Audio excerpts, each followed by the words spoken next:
Bonjour, Cyril Ducrot, je suis le médecin responsable du secteur programme vaudois de dépistage du cancer qui est intégré au sein du département DPSP d'Unisanté. C'est d'organiser tous les aspects opérationnels de ces programmes de dépistage dits systématiques du cancer, c'est-à-dire orientés sur le sein et le côlon, je le rappelle.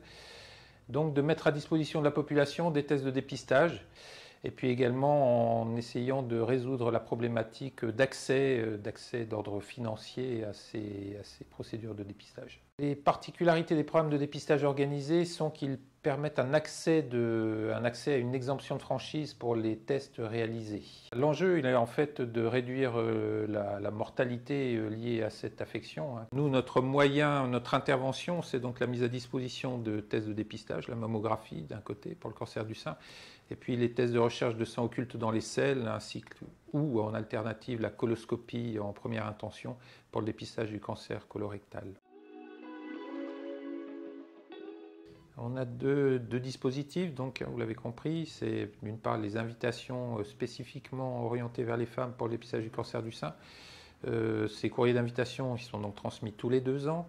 Pour bénéficier d'un test de dépistage, actuellement, il suffit de prendre contact avec le secteur PVDC. Pour le dépistage du cancer du côlon, là nous préconisons un entretien individuel avec un professionnel de santé pour que les personnes puissent se déterminer. Il y a une démarche d'inclusion dans le programme qui est réalisée soit par un médecin de famille, soit par un pharmacien agréé.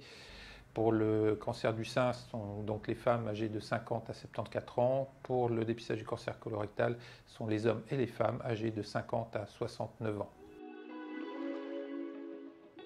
Pour le programme de dépistage du cancer du sein, nous avons de l'ordre de 150 à 160 cancers qui sont annuellement dépistés.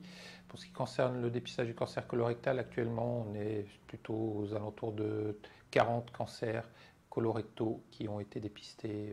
La marge d'amélioration, elle va être d'améliorer la participation de la population.